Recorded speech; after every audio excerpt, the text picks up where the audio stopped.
You know what's the hardest thing for me making these videos is what shirt I'm going to wear. I'm going to have to stop making videos because I like have this thing about I don't want to wear the same shirt because I think you're going to think, man, that guy doesn't ever change his shirt or whatever. But anyway, I agonize over it. It took me 15 minutes to find this shirt and say, yeah, I hadn't worn this shirt previously. Anyway, we're going to talk about environmental issues in turfgrass today. It's something I'm very passionate about. It's a focus of much of my research as a scientist, and I care about the earth we live on. I care about doing the other things, though, the societal things, and enjoying the benefits of this great place. So we're going to do that. Let me share my screen with you because I just recorded this whole thing and forgot to share my screen. So that was fun. So we're going to do it again, and I'm going to be much practiced at this time. All right. So we talk about environmental things, and it's kind of awkward. We all want to like do our part, but like for me, some days it's like, yeah, I just sit on my couch. That's the best thing I can do for the environment. But I love this phrase that's here. Sometimes we do things that supposedly are saving the environment, and they're not that great. They're minor in effect. Recycling is something. It's like super popular. We should totally recycle. But sometimes people like, oh yeah, I recycle. I'm an environmentalist, and in the meantime, they're just wreaking havoc in the rest of the environment. So what's important? How do we do this? How do we actually make a meaningful contribution to the environment? I want to ask this question up first. Why are urban plants good for the environment, society? I'm going to actually ask several of these questions, and then you can pause and actually, for some of you doing CEUs or other coursework, you're going to need to pause and ask yourself these questions. But I'm just going to jump right in and answer them as I go through here. But these urban plants are meaningful to us. For one thing, I don't want to live in a concrete jungle. I have no interest in that. Plants make the urban environment palatable. I love it, and they're also important for our health. They provide us the oxygen we breathe. It's important. They help cool our buildings. They provide, scientific studies show they give us better mental health. They give us opportunities for so many things in these avenues. I actually wrote a paper and listed like 24 reasons why we need plants. So that's important. But then what about turfgrass? Why is turfgrass specifically good for the environment? There's a whole bunch of folks that want to get rid of turfgrass, but is it valuable to have? Yeah, I think so. Now, even though I do a lot of work with turfgrass, and I spend a lot of time, and I'm viewed as a turfgrass expert, I'm actually a proponent of having kind of a minimum amount of turfgrass. I have less turfgrass in my yard than anywhere else in my neighborhood. I have just enough. The problem with turfgrass is it's very labor intensive. It's very costly. It's really easy to install and cheap. That's the problem, is that it's cheaper in the short run than in the long run. So, but I do think it's valuable. Sports, activities, aesthetics. I have enough turfgrass on my yard to make it look good. I can walk around the back. It's easy. It's a nice path. And I've got some turfgrass back there by my trampoline, so my grandkids can play. So yeah, I think it's important. I think it's worth keeping and not just getting rid of it. Now, here's another question. I can think of at least 6 concerns that I have for turfgrass in the environment. So what might those 6 things be? Well, here's 4 of them. In terms of conservation, we want to conserve these things. Let's just talk about each one briefly. What's the best way to conserve soil? What is the best way? Plants. Plants help keep the soil in place. It's night and day difference. I always do these demonstrations with my students, showing that if I got bare soil and run a rainstorm over it, it just runs that water away. And if not, then if we have the grass or the other plants, keeps the soil intact. So we want that.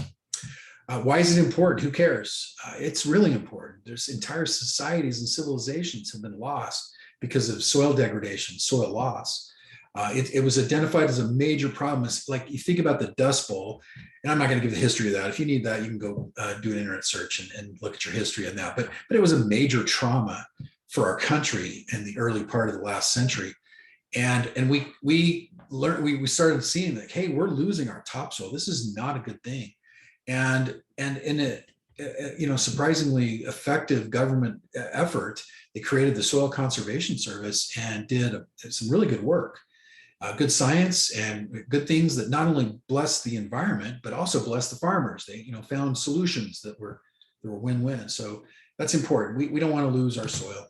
So soil loss is really a significant thing, and human activities have accelerated it many times because of some of the things we do. Agriculture being one of the biggest ones, right? We till up soils, and then all of a sudden they're bare and they're subject to loss.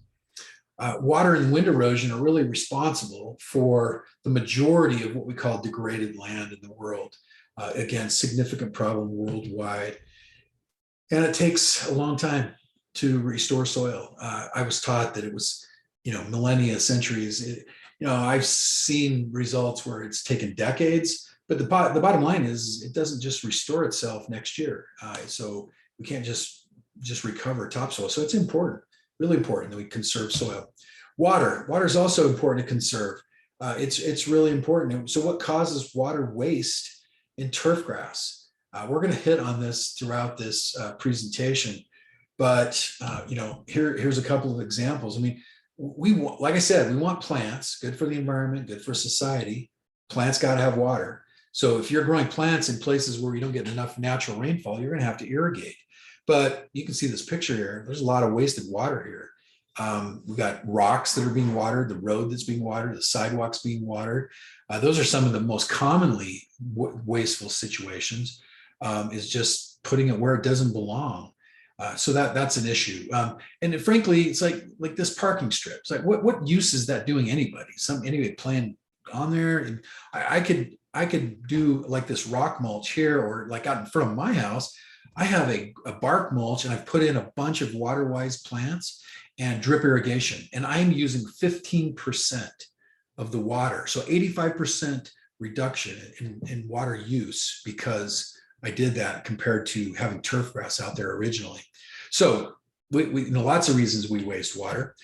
Here's a fact that we are in a shortage in many areas, and we need to conserve. And I don't like eliminate. I think we're in a drought. I don't like these calls to just shut it off. It ends up killing the whole landscape. And again, then we don't have plants.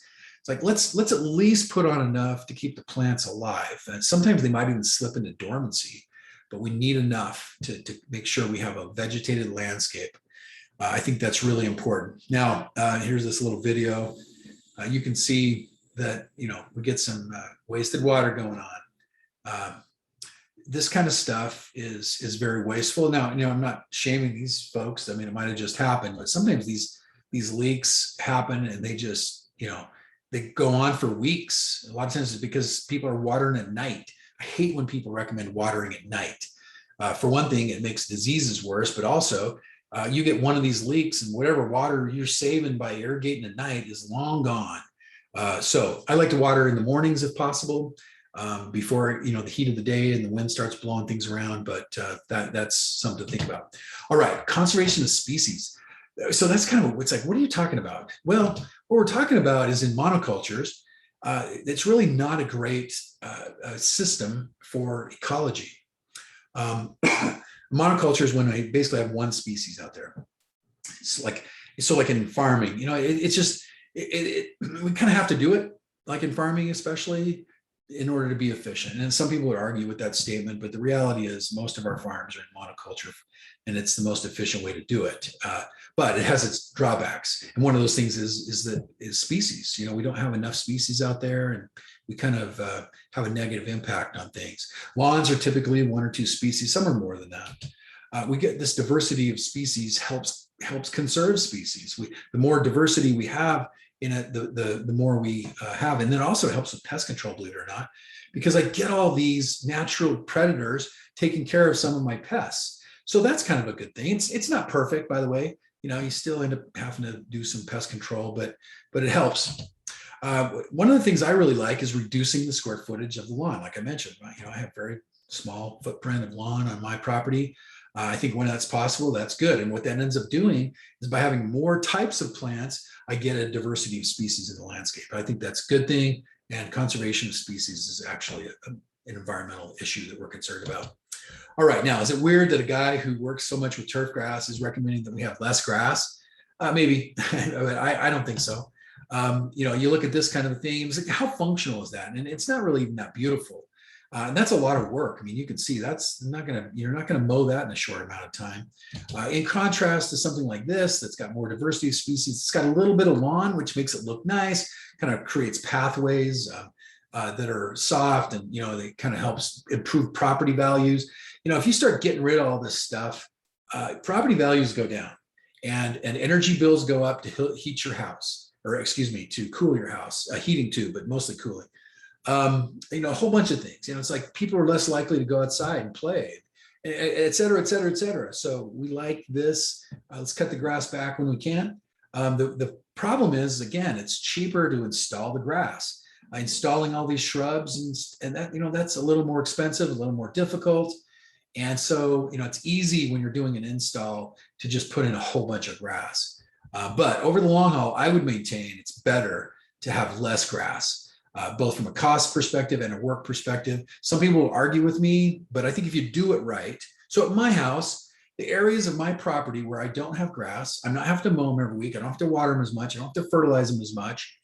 I do have to weed periodically, although if you do that right, you get the right types of plants in there that shade the ground and keep the weeds pushed out.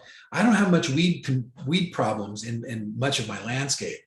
Shrubs and trees have to be trimmed. That's like a once a year thing. I know it's not, if you add up the amount of work per square foot, the amount of cost per square foot, I am definitely saving money. I have helped clients make that transition as well. And we've actually looked at the books, and if we do it right, it's a savings, both in labor and in cost. So something to think about.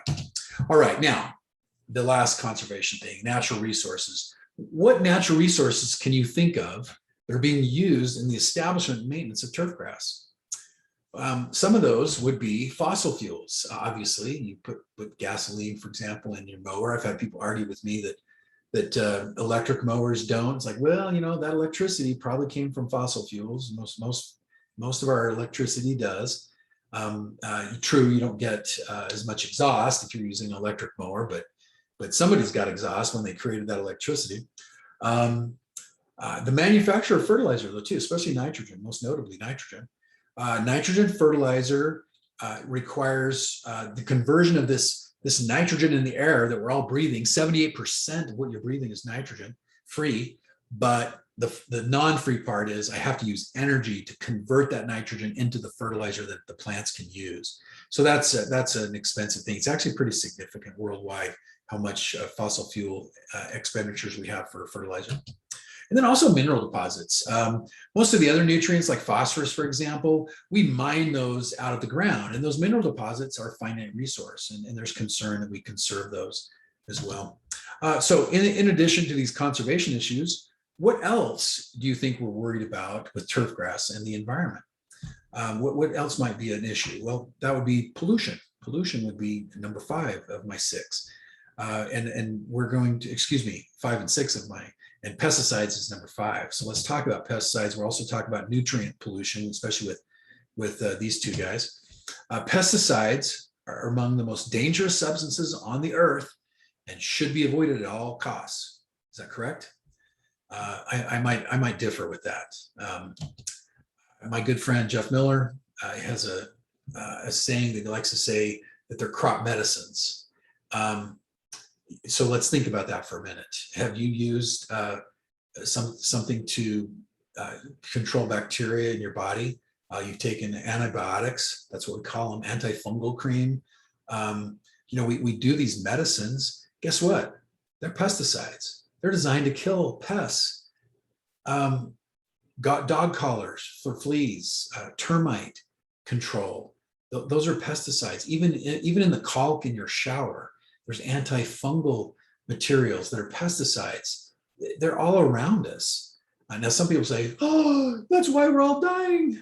Actually, we're living longer, a lot longer. Back in 1800, the average age of death was 40, under 40, actually, in the United States, and 30 worldwide. We're living a lot longer today because we're, frankly, we've got so much technology. Now, that doesn't mean we shouldn't be worried about it. And so I wrote this article, and I've taken a lot of heat about it. But what essentially, kind of the nutshell here is that it's about the dosage. That's what's important. Even water has some level of toxicity to it. You get somebody running a marathon, drinks too much water, they can die and do die.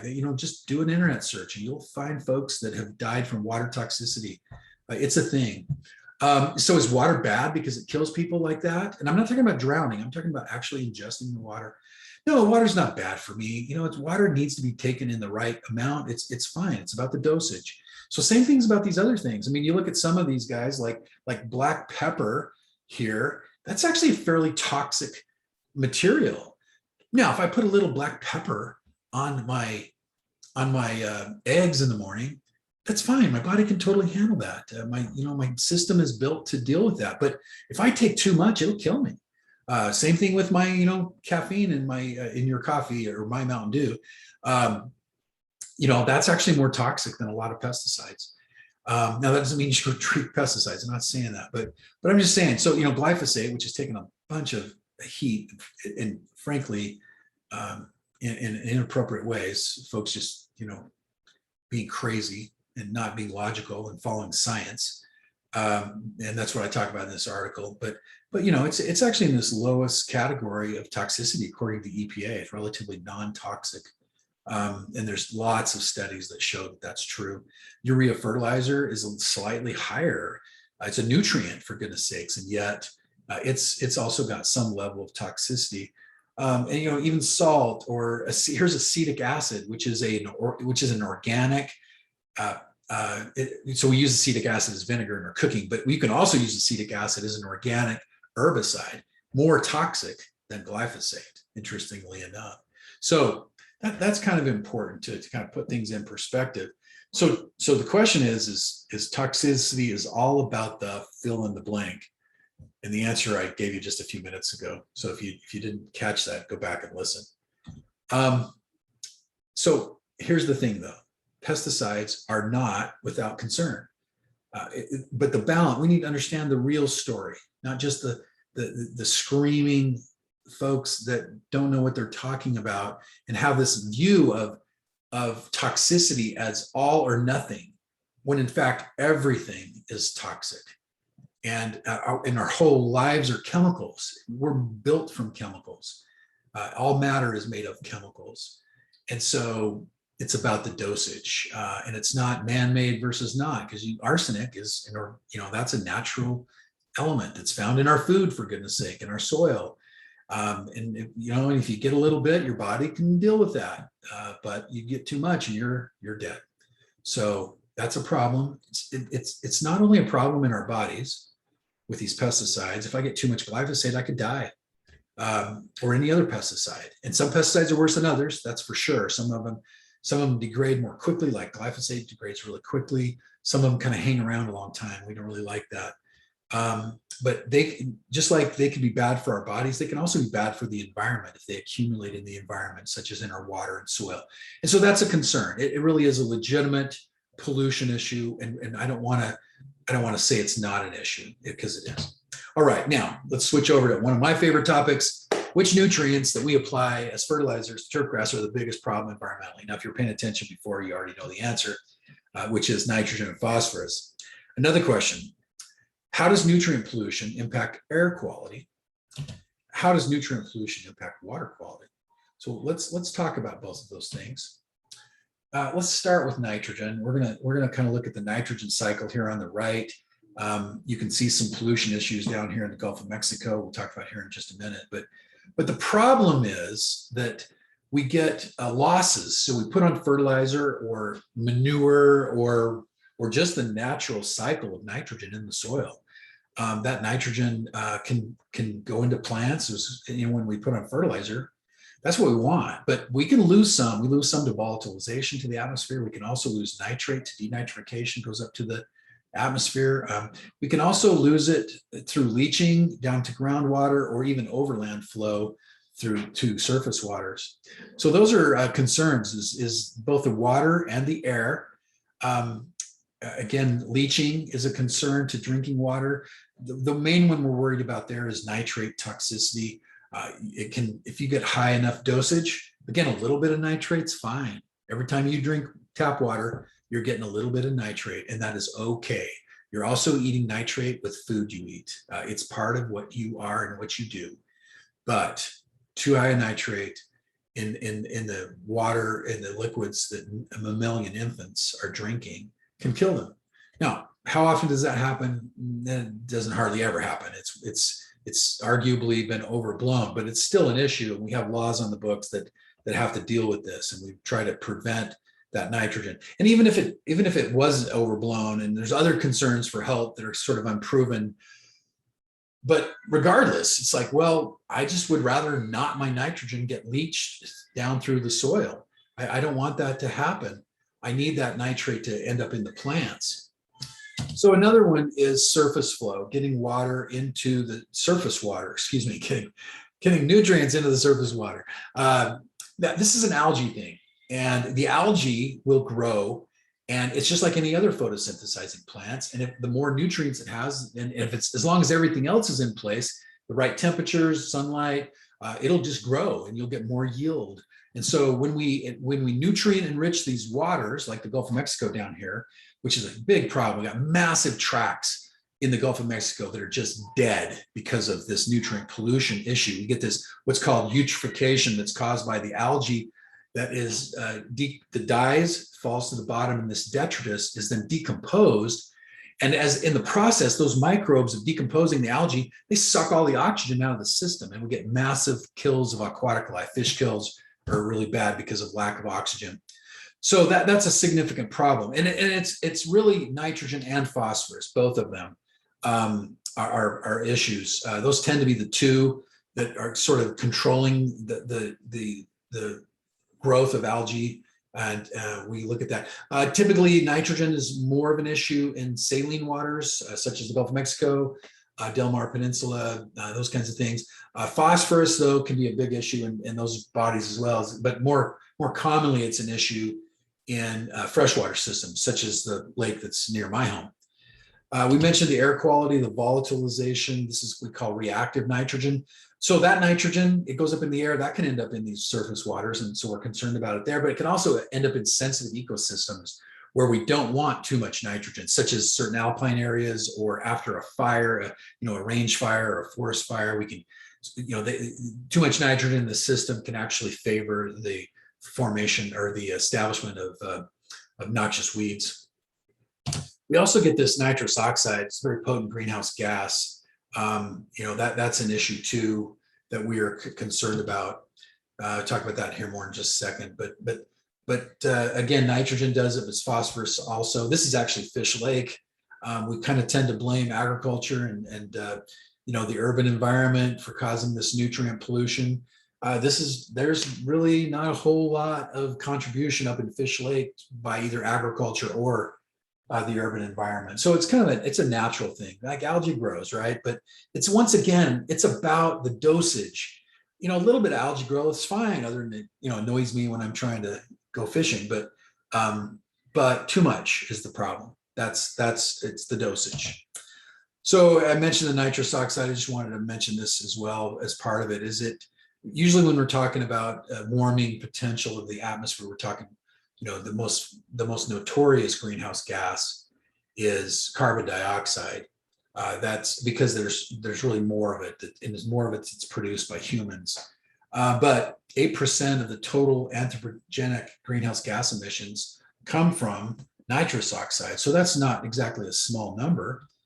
The thing to remember too is that this nitrous oxide is far more potent, 300 times more potent than carbon dioxide in terms of its warming potential. All right, let's talk about nitrogen for a minute. It's the nutrient that's most often limiting. It's the one that I spend the most time preaching about and trying to get right. Its availability spikes will result in poor root growth.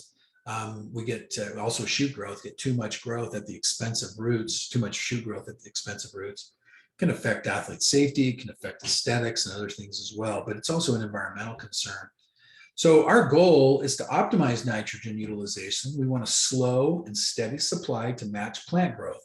If the problem is that most fertilizers I put down, I just get this big flush of availability, and then some of that could get lost to the environment, and then later on I don't have enough nitrogen in my system. So I don't want to do that. I want to have this nice steady supply. I want to minimize environmental impacts. So let's look at that. So one of the products, there's a bunch of products, by the way. I'm just going to talk about this one in the interest of time. This is polymer coated urea. Urea is the #1 fertilizer sold in the world, by far. And what they've done, though, is they take this urea and they coat it with a polymer. And then water can get inside of that polymer, and it dissolves the urea and converts it inside into a liquid form. And then it's a temperature controlled diffusion. The warmer the soil gets, the faster this stuff will begin to release. But these things will release from 45 days up to, they got some products that'll last 360 days even. How long it takes before the last little atom of nitrogen gets released into the soil. So these semi-permeable coatings, they have these pores that allow the water in, and then eventually the nitrogen out. And water is a smaller molecule than the big urea molecules. But as things kind of start swelling inside of these fertilizer materials, the pores get a little bit bigger. There might be a little degradation going on too. And essentially that thing starts leaking the nitrogen out nice and slow. It's a good source. We get good color, we get good root growth, we get nice steady shoot growth, and we decrease leaching. So we've seen all that stuff in data. I do want to show you some data, just interesting stuff on the gas part of this, the atmosphere part. We did a couple of studies I'm going to talk about, but this one had 7 treatments. It had a control with no nitrogen, and then 3 rates of nitrogen applied as either uncoated urea or polymer coated urea. We had good response. Verdure is like how the grass looks. NDVI is a device we can use to measure basically plant health. They were better for the fertilized plots compared to unfertilized, but there was no really difference across sources for these guys. So it kind of looked the same. But we had shoot biomass differences. In particular, we had 28% more biomass growth for urea over the polymer coated urea. So I got to mow more often. We don't like that per se. We did another study where we're looking at the gas loss. In this study, was a little different. We got four treatments. We got, again, an untreated control, no nitrogen fertilizer. We got 2 rates of uncoated urea, and then we just got 1. We were only allowed to do 4 because of the limitations of the equipment, but so we only used 1 rate of the polymer coated urea, and we used the lower rate because we found it to be more effective than urea at the same rate. So we were looking at this nitrous oxide and the ammonium losses. We were taking samples from the air above these plots every 30 minutes using a very fancy, expensive device to do that. These are some of our results. So what am I looking at here? On the x-axis, I'm looking at days 1 through 20. For each day, you can kind of see a spike. The gases increase in being evolved as it gets warmer in the day. And so on the y-axis, this is the ammonia concentration in the gas. So let's just look, for example, here's my control. So even though there was no nitrogen added, there's still a little bit of ammonia that's being volatilized. It's a natural part of the cycles that we see in the world. When we add the high rate of urea that you might put on, like say a corn crop, we're getting some pretty significant increases in the amount of ammonia volatilization, even with the lower rate. And it kind of follows the same pattern, just lower concentration. But the fair comparison here is looking at the uncoated urea here, that's green. And then this is the coated urea at the same rate. Notice that we have much less loss. And so that's good. That's good news. We like that. Here's nitrous oxide, similar graph, same thing. You'll notice that we got significantly less nitrous oxide emissions for the polymer coated urea than the same rate of uncoated urea. So we concluded that, we got this polymer coated urea gave me less shoot growth. We got good verdure, good plant health, but we also got less losses to the atmosphere. So we like that. Now I'm going to shift gears. We're going to talk about a case study that I did. I worked for this golf course on a consulting basis, a couple hundred acres. They were pressured. Their board of directors was basically coming to the groundskeeper and saying, we need to improve things. The grass doesn't look great.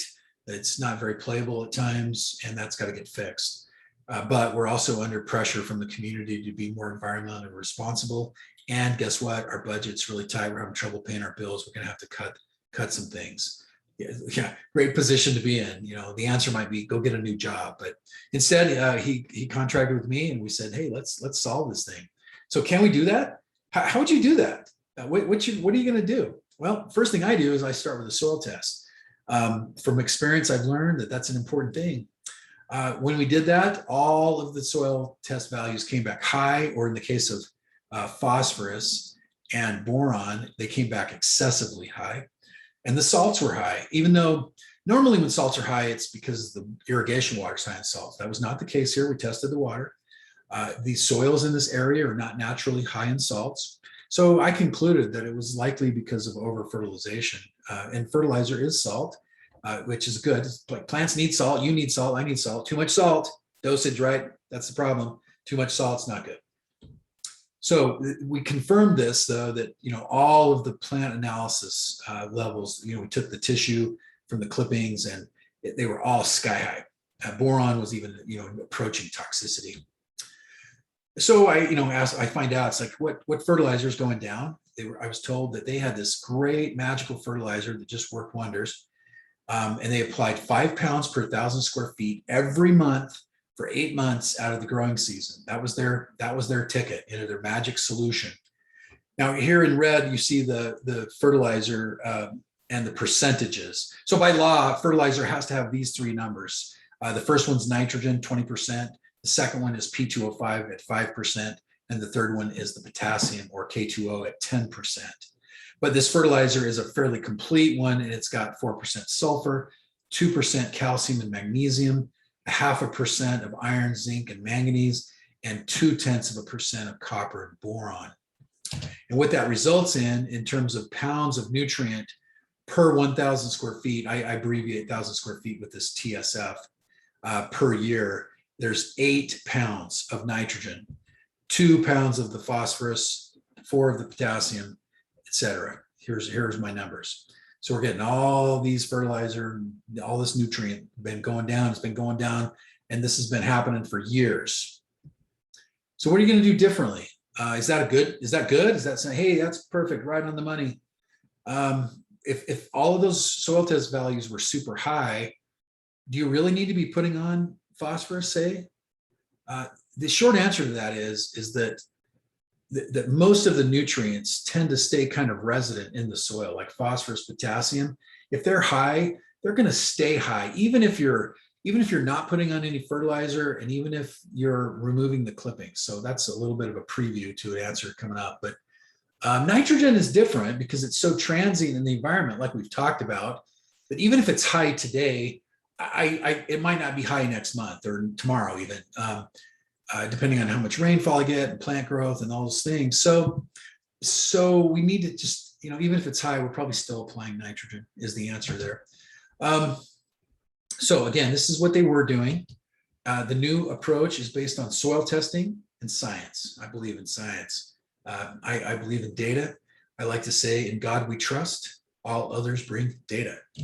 So we're going to do a program based on some of my data, showing that I can do, instead of 8 applications, which is nice, getting that nice and spread out over the year, certainly accomplish that.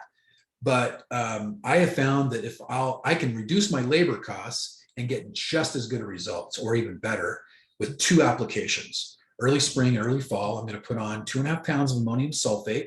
Ammonium sulfate is 20% nitrogen, and it's got 24% sulfur in it. So if you multiply 2.5 by 20%, that means you're getting 0.5 pound of nitrogen on per 1,000 square feet as this quick release ammonium sulfate. Okay. Now I'm also putting on some of this polymer coated urea, and you're looking at the 44% nitrogen in this, and if you multiply that out, you'll see that's another 0.5 pound. So I'm putting on a total of 1 pound, half is quick release, half is slow release. I like to do that. I think it's important to do at least that. I sort of have a minimum. I'm going to put on at least 50%. You got to remember, this polymer coated urea it's more expensive than the uncoated ureas. Not usually a lot, but enough that it's a factor. And usually I want to have a little bit of a kickstart, especially in the early spring. I want to put on some nitrogen to kind of have it kick in. Remember, I told you the polymer coated urea is this temperature controlled thing. Polymer coated urea isn't super available early spring. So I'm going to put this on. I'm kind of getting the best of both worlds. I do that early. I don't get as much volatilization when I do it early, as long as it's not too hot. So I've just discovered that's a nice combo right there. I'll put on as much as 75%, depending on the situation, cost of fertilizers and budgets and those kinds of things, of 75% of the polymer coated urea. So I might go 25, 75, or I might go 50, 50. In this case, it's 50, 50. And then in the fall, I'm just doubling it. And guess what? You need nitrogen in the fall. That's the most important application. And unfortunately, most of us, we got spring fever, we got cabin fever, whatever. We go out and work in our yards in the spring. Fall rolls around, we're done. We just want to go skiing, right? And but that's when you really need some fertilizer. That's when that plant is making roots. It's getting ready for the winter. If you want to have roots, and you need roots, you want roots, do this. It's important. All right, so if we do this, I'm getting 3 pounds of nitrogen total for the year, compared to 8 previously. I'm getting a little bit of sulfur, about 0.5 pound, which I need to, and I'm not going to explain that. I explained that in another video talking about turfgrass nutrition, but I need that as well. The rest of the things, I'm zeroing them out.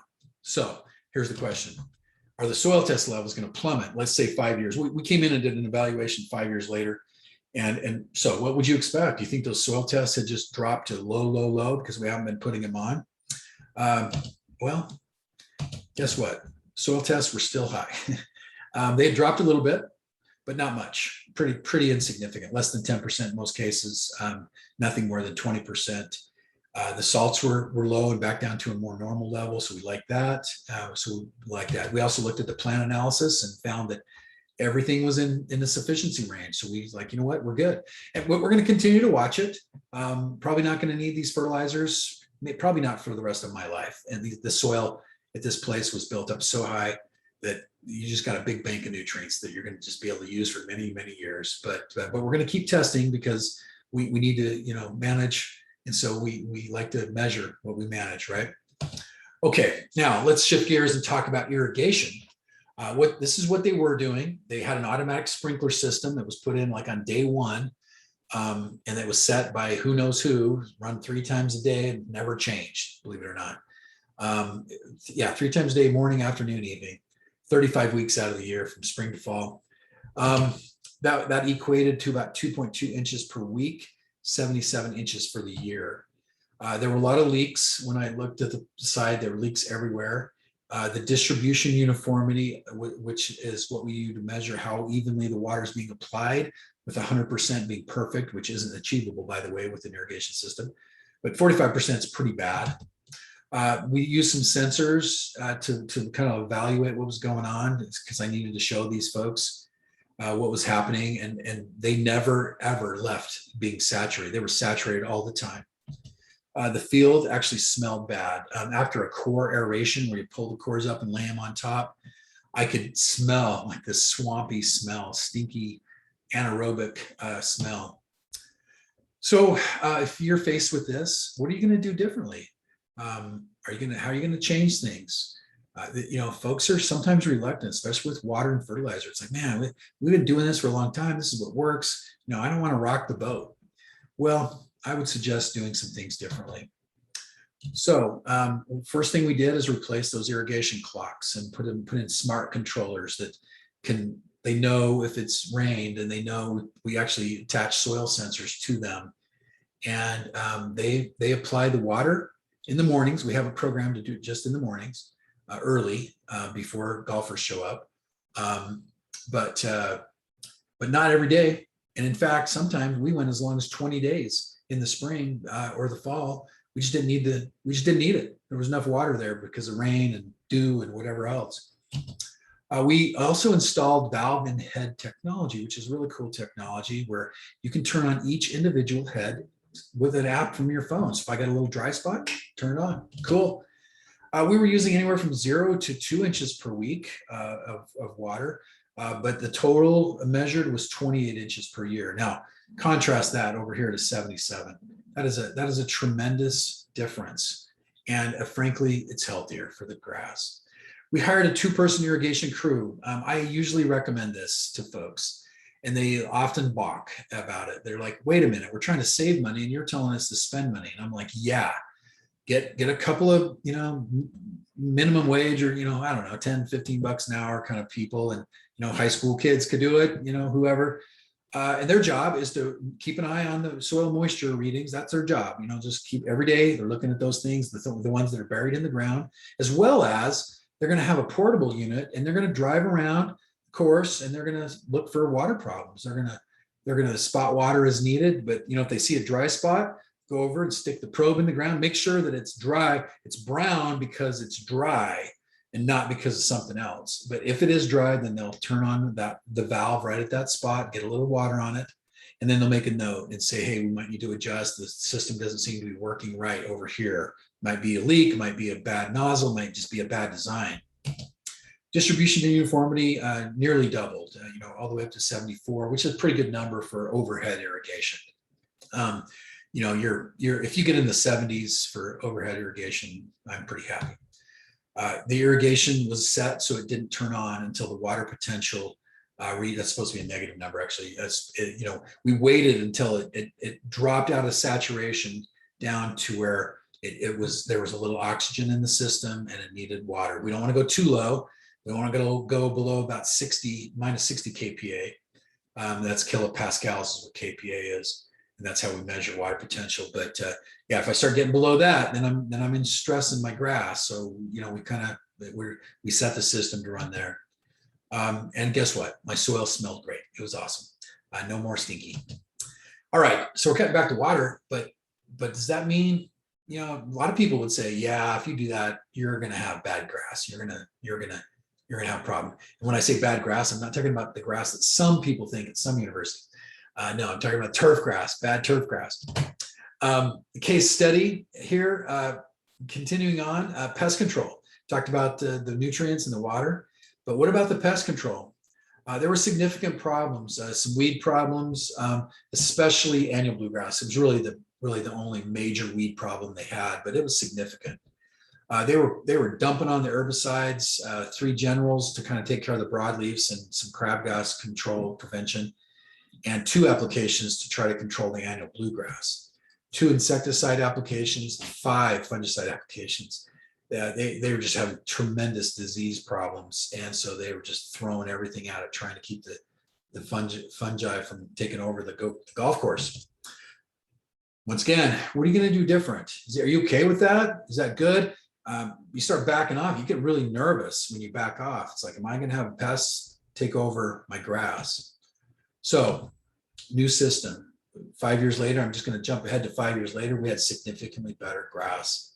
Why? Well, annual bluegrass was still a problem, but it was less. Some of the things that we did helped it. We actually stopped doing these general herbicide applications because there were hardly any broadleaf weeds across this entire golf course.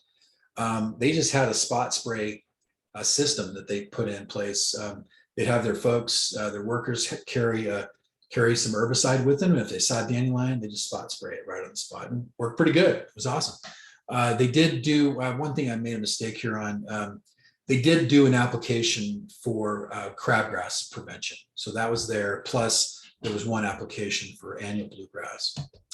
They cut it back to one insecticide application. Seemed to work. We kept an eye and watched, did scouting, watched, made sure we're looking for those pests. And if we had a flare up, we would have hit them again. But the singular application was enough in these 5 years. And then we cut it all the way back to 2 fungicide applications. And a big reason for that was because we started watering right. We watering in the evening and watering so much, keeping it saturated all the time. Plus some other things that I'm going to talk about. The nutrition feeds into that. Too much nitrogen feeds into that. Getting the nitrogen right, the water right, allowed us to cut back. Now we're still, because we're mowing short, and we have fairly heavy disease pressure just in the area. We're still applying 2 fungicide applications to try to keep things under control. Using this concept of integrated pest management. Let's talk about that as we go. But so let's look at this statement. We're reducing pesticide risk to plants, pets, and people, especially those who are applying the pesticides. Is that right? Of course it is, because we're putting out less pesticides, less number of times, less total amount. Is that really a good thing? That's the next question. Is it good? Let's talk about that some more. This IPM thing, I'm not going to read this definition, but it's basically the idea of using a whole variety of tools and not just pesticides. We want to do all these things that I've been talking about. That's part of this integrated pest management, is what that stands for. So yeah, is it a good thing? Yeah, coming back to that question previously, the risk to animals on the course or users, golfers, the plants, as long as I'm following labels, I'm probably okay. The people who are really at risk are those who are applying the pesticides. They have the most exposure. It's concentrated, again, the dosage thing, right? They're more likely to be negatively impacted. We care about these folks. And so even though what I said previously is true, that pesticides aren't the bane of our existence, I still want to reduce them whenever I can. I mean, and there's also cost reasons, right? If I can cut the pesticides, I got less cost that's going into it. So potentially better plant health, potentially, less risk to my employees, and cost savings and other things as well. So I get healthy grass. I get so better nutrition was part of this IPM. Less salts, that's going to help with disease and insects, everything. Less water helps. My increased aeration, I'll talk about that here in just a minute. And then increased mowing height in the fairways, I'll talk about that in a minute. We also changed the species, which I'll talk about in a minute. Seems to be a theme here. And also one thing I haven't talked about, I just mentioned briefly, is that there's some places on the course that just had too much shade. It was just, it's really a better, especially with Kentucky bluegrass and a lot of varieties, we need at least some time with full sun during the day. And it's surprising how well it'll do as long as it doesn't have, shade all day. Like, for example, my house shades on the east side, and I got a bunch of sycamore trees on the right side, this little strip of grass I've got on the side of my house. It only gets about 2 hours of sunshine a day. And I have to keep the trees trimmed in order to get that. I keep them trimmed. They're nice and shapely. They look good, but yeah, it's part of what I do, but it looks great. You think, man, 2 hours of sun, that's not enough. Yeah, it is. You'd be surprised. So we did some of that too. All right, now the mowing, height, the frequency, clipping removal, species selection, is that going to impact the environment? No big surprise. Yes, the answer is yes. Again, this is my old system here. We're going to look at this, and we got Kentucky bluegrass mowed pretty short. Now, I don't know if I made this really clear previously, but I'm talking about the fairways, the bulk of the grass. I'm not talking about the greens or the tee boxes. Those we also dealt with those, but this case study is specifically the fairways. So they were mowing fairly low for a fairway, at 3/4 of an inch. They had golfers and members of their board that just thought, hey, mowing low is the answer. So keep that mowing. They would have mowed lower if they could have. So the problem is you mow that low, you get some pretty shallow roots, especially in the summer. These guys were removing clippings and they were aerating 3 times a year, top dressing sometimes. So the greens and the tee boxes are getting top dressed with sand fairly frequently, but these guys were even top dressing the fairways like once a year or so. So what are we going to do? This particular golf course was on the kind of the southern end of the cool season zone. And because the climate's been getting warmer, and these guys have data, I have data, and it's like, all you got to do is look at their temperature data, and it's getting warmer. It's more and more difficult to grow these cool season grasses like Kentucky bluegrass. They don't like it. They don't like being 90, 100 degrees. They want to be 72, you know. But so I actually convinced them to switch over to this Bermuda grass ryegrass system, similar to what they have like at in Phoenix, Arizona, at the Arizona Cardinals football stadium there. They grow and Bermuda grass and play on Bermuda grass, which is a great sports turf, knits together really well. But then it wants to go dormant, like towards the end of the season, getting December, you're playing football games and it wants to brown up on you. Now it's still held together, it's still knitted together, but we'd like to see green. So we put the perennial ryegrass down just so we can see the green. And so I convinced them to do that in this system. Works pretty well. We actually removed 42 acres of grass out of this 200. We examined every area, and if it wasn't getting used by golfers and balls landing there, we took it out. And we converted it to all kinds of stuff, mostly roughs, but even up next to buildings and sidewalks and stuff, we just got rid of all that stuff. It was good. It was our biggest savings by far. It was expensive to make the switch, but it was a major impact on this course. I was able to talk him into. I tried to talk him into going even higher than this, but I was able to get him up to 1 inch and just twice weekly. So that was over here. I forgot to mention that they were mowing the fairways like every other day. And they were able to cut back on how often they were mowing by going to 1 inch. So that was a cost savings as well. Less mowing equipment costs and less labor and less damage. Every time you mow, you create a little bit of damage. You create a point of infection on the grass. And so if I can cut that back, I did. Now, again, the greens and the tee boxes were still getting mowed every day because they're getting mowed much, much shorter. But that's a conversation for another day.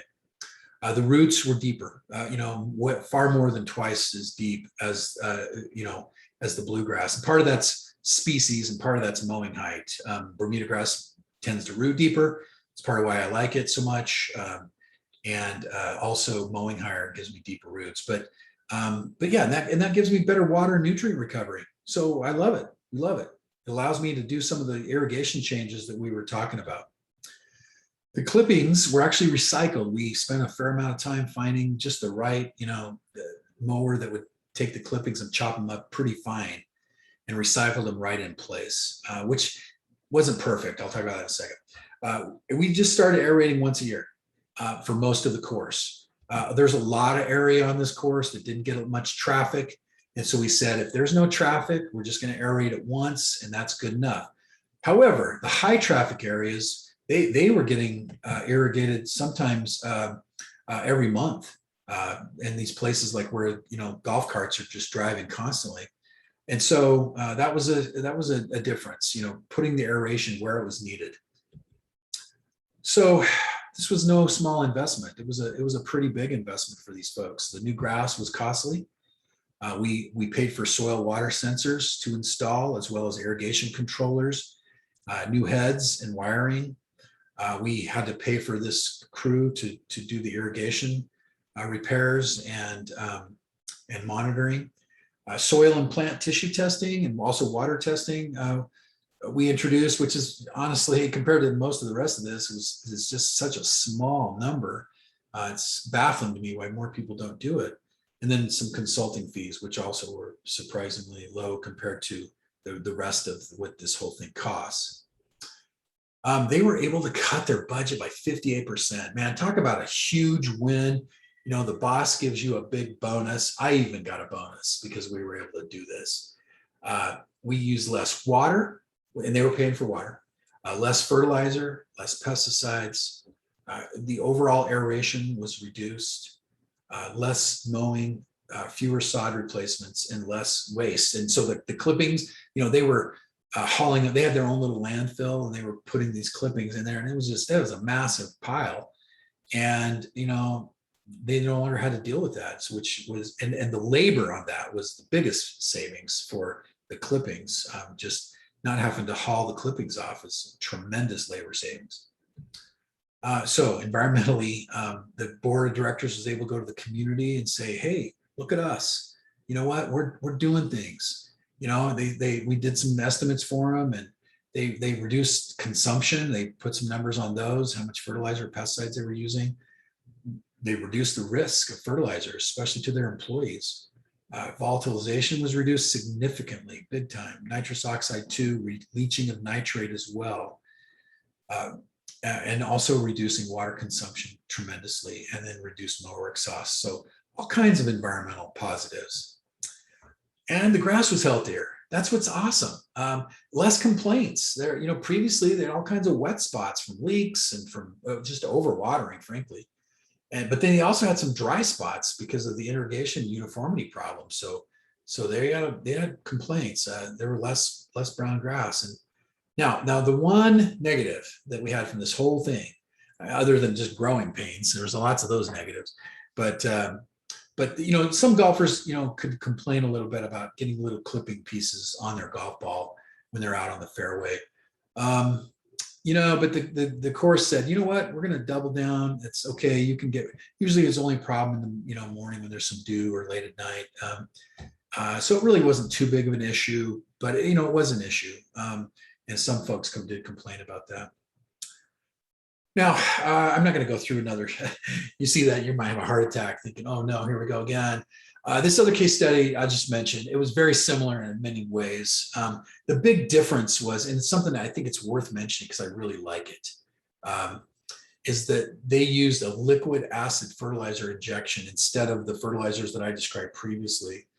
And so the fertilizers I described, because of the slow release nature, you're kind of getting that spoon feeding, but it's not super perfect either, but it works. But this, every time I irrigate, I'm getting some nutrients on by injecting the nutrients into the irrigation water. Plus, that acid helps convert the carbonates, which are the things that the hard water, they get hard water stains on buildings and everything else, including getting carbonates into the soil pores. So by putting that acid in, it dissolved that, and we got better quality water, which is awesome. And that was a huge win in terms of this. We started noticing better water infiltration into the soils. We were actually able to measure that, measurable differences in that eventually. It took a while for that to happen. Actually, it took beyond 5 years before that really started being significant, but that was pretty cool to see that. Now it's important, the pH is important. You're gonna go too low, you can kill your plants and burn things and burn up your system. It can wear off irrigation parts, and so we don't want to go too low. Just need to drop that pH to like 6. That was kind of our target range, was about there. So guys, I think it's important. I love having plants in the environment. I love working with plants and soils. And it's a super important part of our world. We've got to take care of it. So I do think that in most cases, there's a way to do both. And I think that's what we want. That's what we're shooting for, is synergistic solutions. So thank you very much.